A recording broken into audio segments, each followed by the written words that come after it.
Well, after Darian DeVries had one of the best starts as a first-year head coach for Indiana basketball, the Hoosiers go on the road to Minnesota and get embarrassed in their Big Ten opener. That's good, right?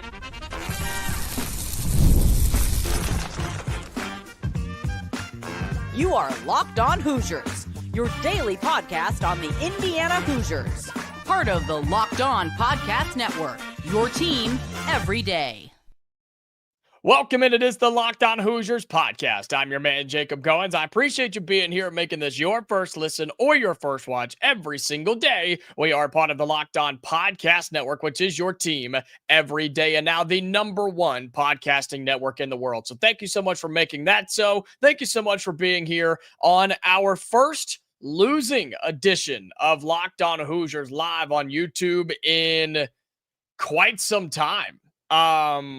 When was our last losing live stream on YouTube? Was it? It had to have been basketball season last year, right? It had to have been at the end of the regular season a year ago for Indiana basketball in the Big Ten tournament. That's exactly what it was in the Big Ten tournament. So it's been a while since we've had to do a losing one of these. And I'll be honest, I didn't think it was going to be tonight. Indiana goes on the road. They lose to Minnesota in the Big Ten opener, 73-64. And oh my goodness, do I have words for you this evening? We're going to get through it all, okay? We're going to talk about the stats. We're going to talk about the trends. We're going to talk about how Coach Darian DeVries literally got out-coached in circles and squares and rhombuses and diamonds and rectangles all the way around him, okay? We're going to talk about how Indiana just had no game plan, really, in this basketball game and decided that, oh, maybe we should go in the paint. Maybe we should go in the lane. Oh, they have foul trouble. Maybe we should go at those guys. We'll talk about all of that. Plus, of course, our favorite segment, which will be lopsided this evening, likes and dislikes. So come on in. We appreciate you being a part of the live show here on today's episode of Locked On Hoosiers. And again, Indiana basketball goes on the road to Minnesota. They said that place was 65-70% full. It was not. That place had 40% fans if they were lucky. But don't worry, all 40% of them stormed the court on you because Indiana has their 9-game win streak against Minnesota snapped. And also your undefeated season is no more. 73-64 final score. Golden Gophers take down your Indiana Hoosiers. And just initial thoughts here, man. This is embarrassing. This is bad. You can't lose this game if you're Darian DeVries, man. You can't have wins against Marquette and Kansas State on your schedule, which I know those teams have taken some bumps and bruises along the way, so they definitely don't look as good as they did. But you can't have games where you've scored 100 points 3 separate times and come out on the road against a mediocre too bad Minnesota team and put on your worst offensive performance of the season. This is your lowest scoring total all season long, 64 points for Indiana. In the first 8 games of the season, this was the worst one.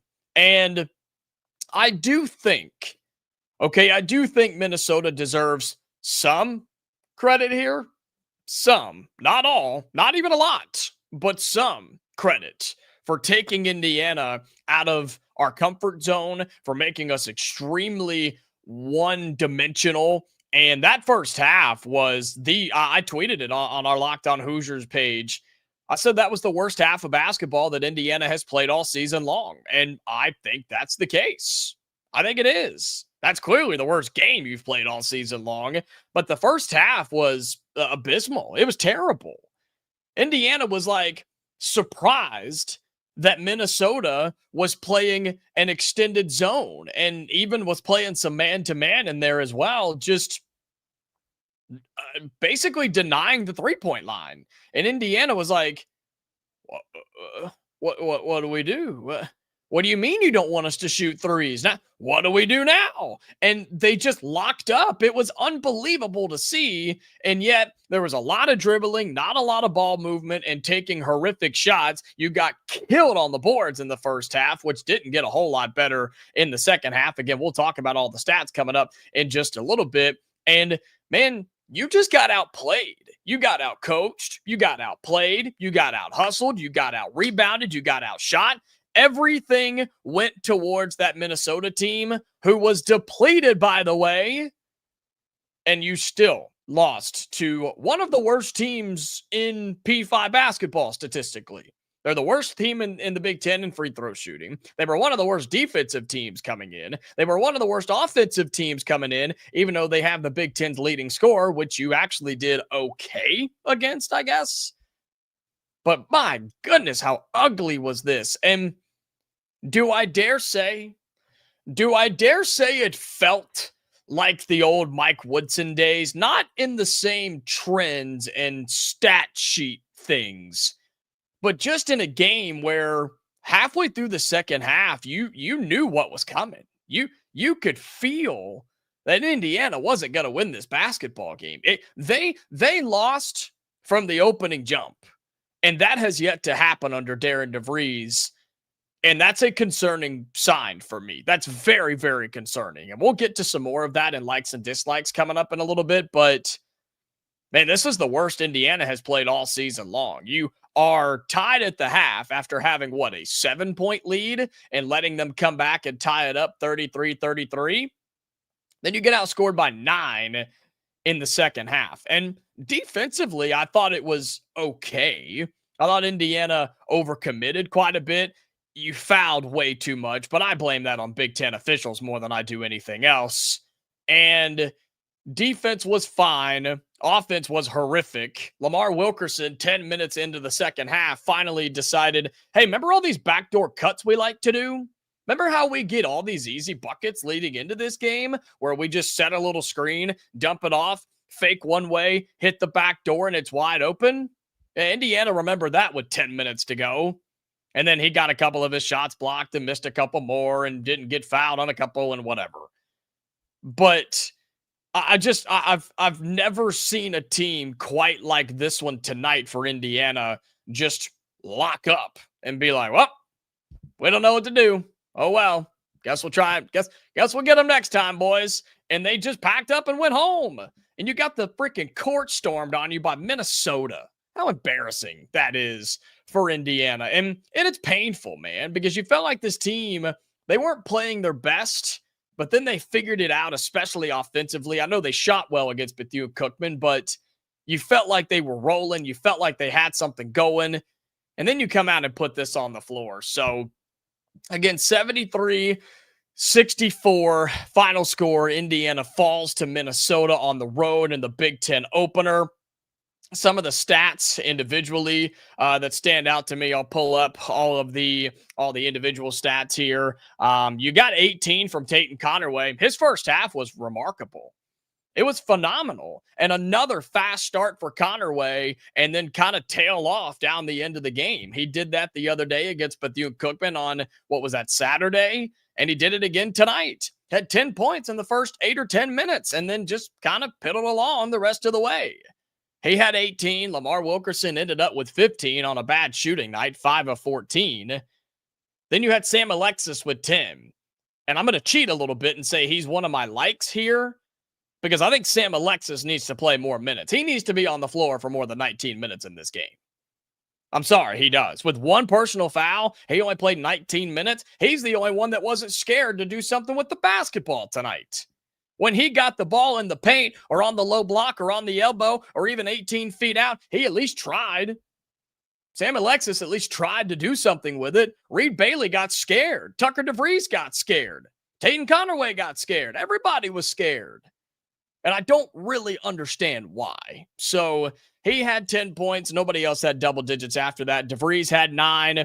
You had Reed Bailey with 6, Enright with 3, and Trent Sisley with 3. Of course, he had 3 fouls and 0 points in the first 5 minutes of the game, so he didn't give you a whole lot of help in this one. And you look over at Minnesota quickly in terms of points. My goodness. They had 5 guys in double-digit points, man. 17, 17, 15, 12, 11. You let 5 dudes beat you. 5 different ones had double-digit points tonight. You want to talk about team stats? We'll get to more of this in likes and dislikes too, but just to give you a sneak peek of what's going on here, Indiana didn't shoot it horrific, Didn't shoot it good, but you didn't shoot it terrible. All right, 40% from the floor, not good, not great. 30% from three, it's good enough for Indiana.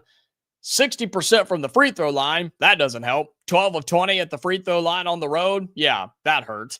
You didn't turn it over all that much, which is nice, and you killed them in points off turnovers. Hell, you had 22 of them.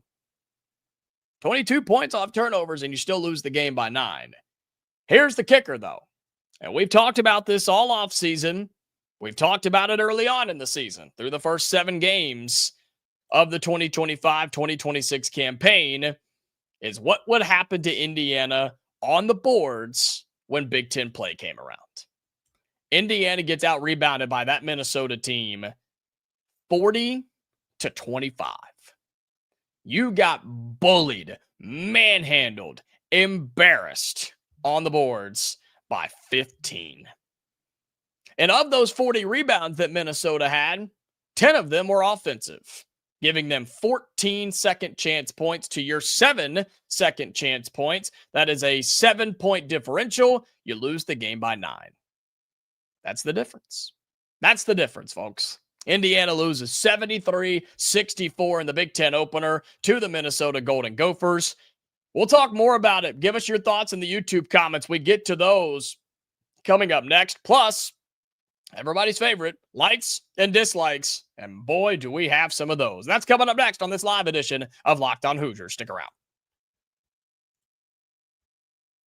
All right, this live edition of Locked On Hoosiers is brought to you by FanDuel. NFL Sundays move fast. One big play and suddenly everything feels different. That's what makes live betting with FanDuel so exciting. You're not just watching the game, you're reacting to it in real time. With FanDuel, you can place live bets as the action unfolds. Every drive, every momentum swing, every highlight moment. Heck, for those of you, and most of you did, watch the game tonight for Indiana basketball. If you were watching the ebbs and flows of this game, you probably could have put some money on Minnesota and you would have won the darn thing because Indiana simply was not coming back. Shots were not falling. Momentum was not going your way. If you live bet the Hoosiers, you lost because Minnesota handled this game for the last 20 or 25 minutes or so. And live betting is the best way when it comes in a game and when you can feel it start to shift a little bit, right? When that receiver gets hot, the shooter gets hot, defense tightens up, or the momentum flips after a turnover. All of those things feed in and make live betting so much fun. So if you want to be right in the middle of the action this season, visit FanDuel.com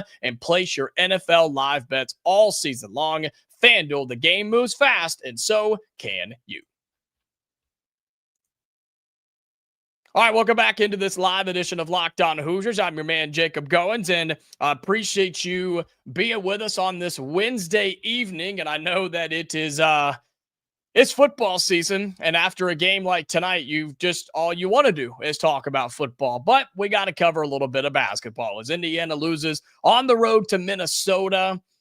Oh, God, it was so bad. It was so bad, man. 73-64 final score. Looking through some of your comments, we're going to do likes and dislikes in just a couple of minutes.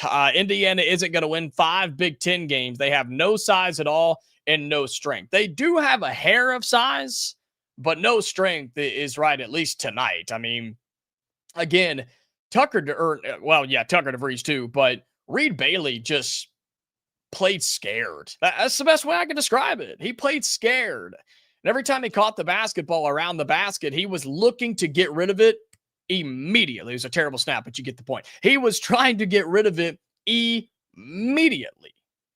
And I don't understand that. Sure, Minnesota had a couple of guys. Yes, they brought in their 6'10 kid who was playing in his 3rd game of his career. I get it. The guy wasn't good. He was just big. And Indiana was like, who?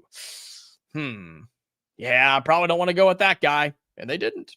They didn't. They just went away from him. They got scared. So if you rebound the way you did tonight or just don't go in the lane like you did tonight, yeah, you're not going to win very many Big Ten basketball games this season. And tonight was just not good. You had a couple of injuries yourself, did Indiana. You had Alexis back tonight, who played all of 3 minutes in the first half. So clearly he is not 100%. Darian DeVries has talked about him getting closer to being back, but he was never going to be an impact for Indiana tonight anyway. Yeah, this is what I mentioned earlier. That was ugly, reminded me of a Woodson team. In terms of offensive stalling and locking up, absolutely. It looked identical to a Woodson team of just having no clue, no game plan, no adjustments, and give Minnesota credit. They did. They continued to fight. They wanted it more. They fought for it more. They were diving on the floor. The 38 fans in attendance got into it and caused a little stress for Indiana, and they just wanted it more, plain and simple. And they had a game plan, which was stop Indiana from shooting threes and get after the basketball. And that's exactly what they did. And for the worst free throw shooting team in the Big Ten is Minnesota.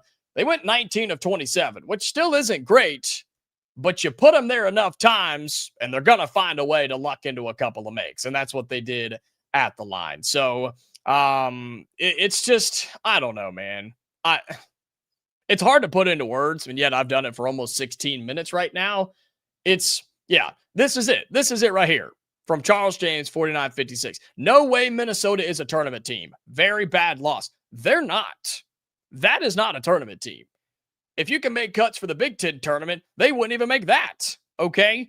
That team was one of the worst teams statistically in KenPom coming into this thing. What did I say today on the show? They were like 120-something, 130-something, 1-teens. I mean, they were bad, okay? They had lost 3 games in a row. Folks, do you understand that Minnesota team coming into tonight's game, do you want to hear what their schedule was? They beat Gardner-Webb. They beat Alcorn State. They got blasted by Missouri, who's probably one of the worst teams in the SEC. They squeaked by Green Bay, squeaked by Chicago State, then got blasted by San Francisco, lost to Stanford, and let Santa Clara hang 86 on them and lose that one as well. That's what that Minnesota team was coming off of into this game tonight, while Indiana's coming off a 100-point performance against Bethune-Cookman. But don't worry, Minnesota played the better basketball game. It's just, that's a game that if you're trying to build this program back up, if you're trying to build for the season, that's one that's just, I say you can't lose it, and obviously you did. It's one that just sets you back so far. And it's not the end of the world, right? I'm being very harsh at the moment, and likes and dislikes is coming up, I promise. But it's one that just feels really bad because you thought Indiana was already past this point. That's a Mike Woodson loss. Plain and simple. That's a former Indiana loss. You can throw a bunch of coaches in there that lose those types of games. I thought Darian DeVries and this Indiana team were better than that by now. Did I think this team is a Big Ten title team? No, not yet. Not this early for sure. But I thought we were better than losing a game to that Minnesota team this early in the season. And now you've got some serious work to do.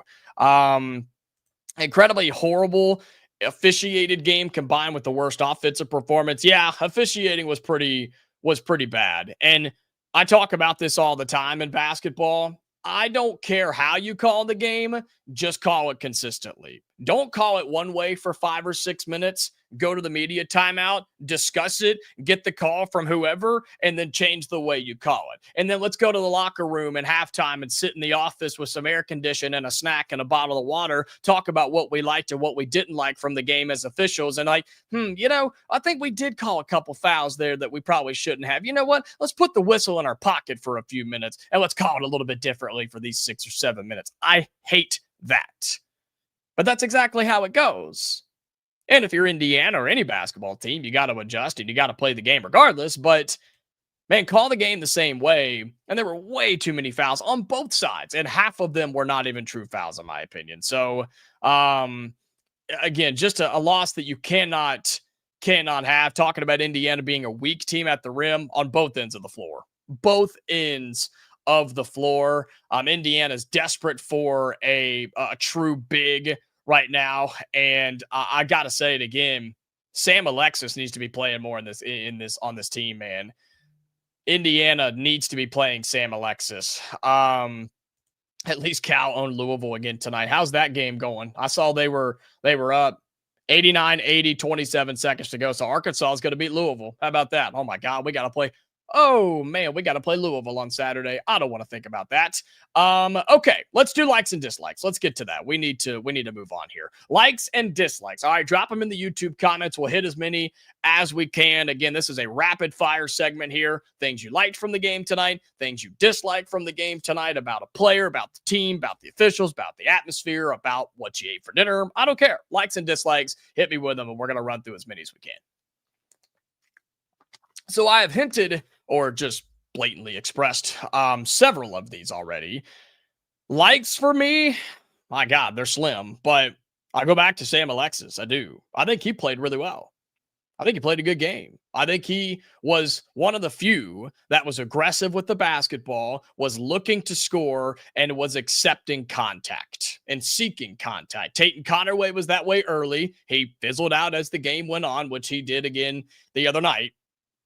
But both of those guys, to me, it played good enough in their roles for Indiana to win this game.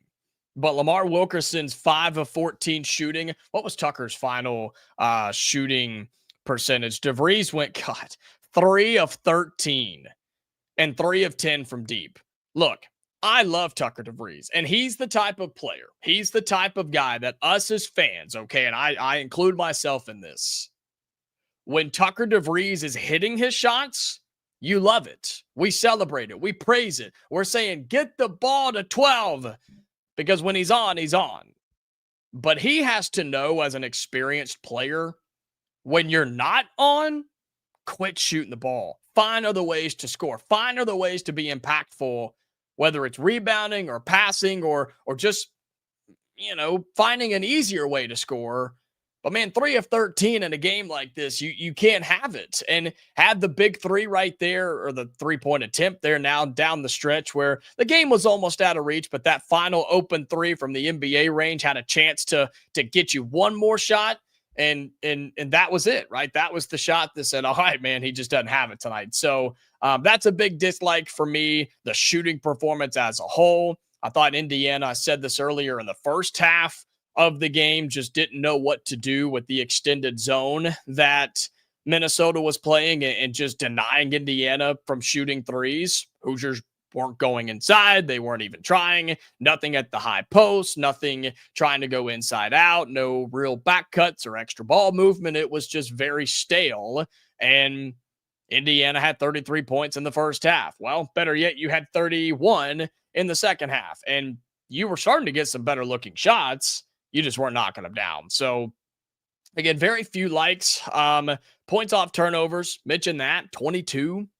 That's a good enough stat to win you a basketball game, no doubt. 22 points off turnovers, and you win the turnover battle, and you only do it, you only turn it over 7 times. Did I read that right? 7 times on the road in Big Ten play? Man, those are stats that win you games. You look at those individually in a vacuum, and you say, wow, Indiana probably won that by double digits. And if you watch today's show or listen to today's show, our final segment was talking about this game tonight. And I talked about a couple of the guys you needed to worry about for Minnesota. But, man, I said, just go win. Just go play. Just go do what you need to do. And Indiana looked nervous. Indiana looked tight. Indiana looked like disinterested, really, to me. And all that is a major dislike. You get outscored in the paint. You had 14 assists on 22 made buckets. Not terrible, not great, not terrible. That's low for Indiana standards in terms of what this season has been. But yeah, overall, you go through all of that and you lay all that out, and then at the end of it, you just sit back and you're like, man, did we really just lose to that Minnesota team by 9? Really? I don't know, man. What do you guys say? Likes and dislikes as we are continuing to do likes and dislikes. Let me pull up while I'm thinking about it, while you guys drop some of yours in there. Let me pull up net rankings. And I don't know if net and KenPom are updated as of yet. It does not look like it. No, it doesn't look like it. But that'll let me be reminded of what Minnesota was when this game started in terms of the net rankings, because I can't remember. I looked at it today. 142. Holy crap, dude. 142nd in the net rankings. even though that's on the road, that's a quad 3 or quad 4 loss. That's not good. That's really, really bad. Okay, let's go to some of your comments here. Again, we're doing likes and dislikes here on Locked On Hoosiers. Appreciate you being here. Dislikes, DeVries looks slow. Talking about Tucker. Scared to go to the rim. Looked like all he can do is shoot 35-foot threes. Was his best shot. Doesn't look good when a bad defense like that can do to him. Definitely scared to go to the rim. Was very hesitant.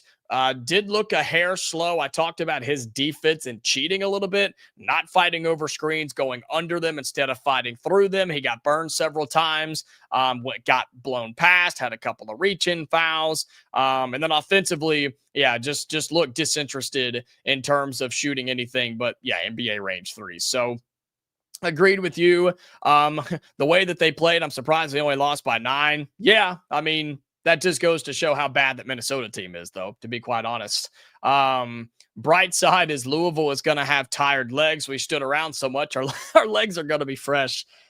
Wow. Way to put a positive spin on this, man. I'm impressed. That's actually really impressive. That in itself, my man, that's a like for me. Nicely done. Indiana will have fresh legs against Louisville since the Hoosiers didn't run or do a thing tonight, and Louisville had to go and run inside of Bud Walton Arena for 40 minutes and get blasted by Arkansas. So, good.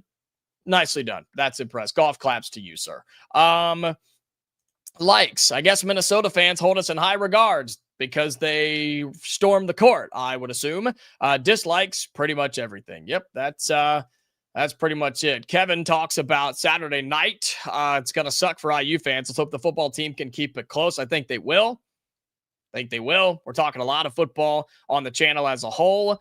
Saturday needs to be a big bounce back performance for Indiana against Louisville, right? Who will still be ranked 6th in the country. We won't have the newest AP poll until Sunday or Monday, but it'll still be a top 25 matchup. My goodness, Indiana did not look like a top 25 team tonight. And look, shout out Minnesota really quick. Okay. I watched the end of the game, the post-game presser with their head coach in his first year trying to get things going. He's a Minnesota guy, grew up going to games there. Like, that's a cool story for them.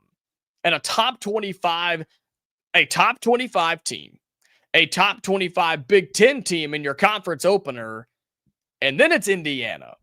All of that combined on your home floor, and you pull off a 9-point upset, that's a big deal for them. And congratulations. I just don't think they're that good of a team, but they played better than Indiana tonight, and you best believe they were better than Indiana tonight. So we'll see if Indiana can rebound from this and play much better against Louisville, because that's going to be a ticked off Cardinals team. You better believe it. And we're going to find out if Indiana's got the fire or not under them. So that'll be a like or dislike on Saturday for sure. Trying to read through some more of these. Yeah, let's see. Yeah, here we go. Dislike. No one took a leader role tonight. I like that. Very little talk between players. It was like they didn't want to be there. I agree. I totally agree, Rich. Totally agree. Tayton Conerway, again, early. I've said that a few times, but that's really the only moment I can think of that a player took over, took control. I was waiting for Lamar Wilkerson to do that. I was waiting for Tucker DeVries to do that. Those are your older guys. It wasn't Reed Bailey, and it wasn't, Connor Enright was non-existent tonight. That didn't help. Trent Sisley, he's a freshman, so you don't expect it from him, but I don't know, man. I agree with that, though. Yeah, the barn has always been a jinx for teams. That is a weird place to play. Very cool. Very unique for Big Ten basketball. But teams have struggled in there for sure, no doubt. Okay, likes and dislikes again.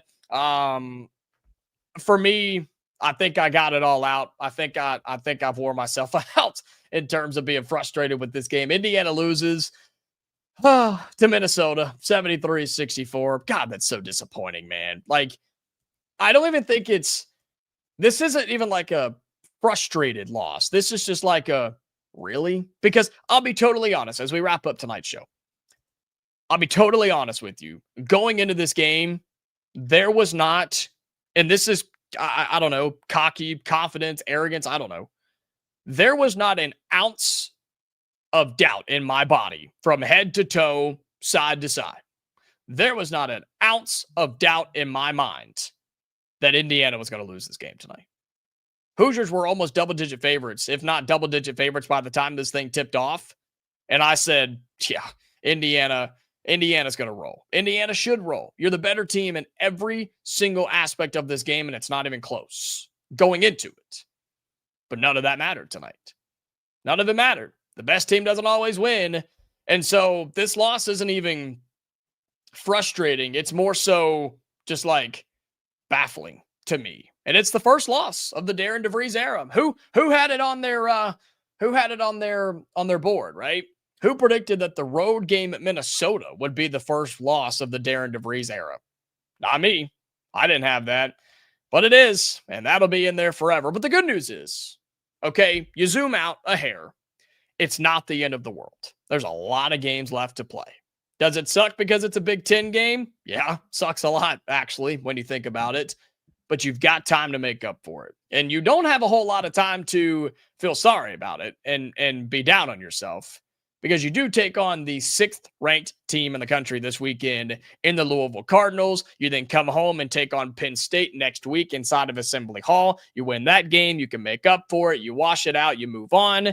You go to Kentucky next. Is that next Saturday? I think it is. The 13th. Is that right? Let's see. Yes, next Saturday. Then you have Chicago State, Siena, and then the rest of Big Ten play. So there's a lot of basketball left, but Indiana's got some major issues to figure out. Some of them I think can be fixed.